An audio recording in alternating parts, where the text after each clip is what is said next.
1890 থেকে 1896 পর্যন্ত তিনি এখানে দায়িত্ব পালন করে গেছেন।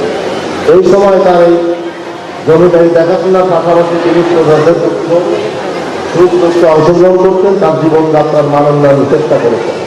সে একজন সাধারণ মানুষ তাকে ছোটলার সাথে স্মরণ করে। তিনি তাদের দুঃখ কষ্ট আশা আকাঙ্ক্ষা গভীরভাবে উপলব্ধি করেছেন এবং তার সাহিত্যকর্মে সেগুলি তিনি ফুটিয়ে তুলেছেন। তার আসলে সৃষ্টিশীলতা বলে শেষ করতে পারবো না। আমরা জানি যে বাংলা সাহিত্যে বিশাল একটি এলাকা জুড়ে আছেন তিনি।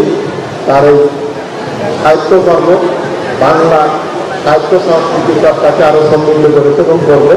আমাদের জাতীয় সঙ্গীত তারই লেখা, যেটি আমরা শুরুতেই আমরা জাতীয় সঙ্গীত পরিবেশনের মাধ্যমে এই প্রোগ্রামে শুরু করেছি।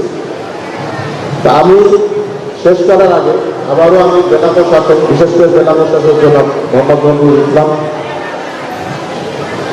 এই প্রোগ্রামে আমাকে আমন্ত্রণ করার জন্য আমি তাকে অসংখ্য ধন্যবাদ দিচ্ছি। এই কারণে আমি আসলে এই উপজেলাতে আমার পৈতৃক নিবাস, এই উপজেলা পরিষদ। কোনো প্রোগ্রামে আসলে আসা হয়নি। তিনি আমাকে যে সুযোগটা তৈরি করে দিয়েছেন যে আমি এই এলাকার সন্তান হিসাবে আসলে কোনো প্রোগ্রামে কখনো আমি অ্যাটেন্ড করতে পারিনি। তিনি এই সুযোগটা করে দিয়েছেন, এই জন্য আমার আন্তরিকভাবে আমি তাকে আমার ব্যক্তিগত পক্ষ থেকে আমি তাকে অসংখ্য ধন্যবাদ জানাচ্ছি, পাশাপাশি আমার মন্ত্রণালয়ের পক্ষ থেকে। তো আমি আবার বলছি যে ছোটবেলায় যখন এখানে আমি আসতাম নৌকায় করে, এই নৌকায় বাধা থাকতো, এখানে হাট ছিল। সেই নৌকায় বাধা হাট, যেখানে নৌকা বাধা থাকতো সেইখানে আমরা এখন গাড়ি দিয়ে পাকা রাস্তা করে ফেলেছি, সেখান থেকে যাতায়াত করছি। তবে আমাদের সেই পরিবেশ, সেই সৌন্দর্য এখন আর নেই।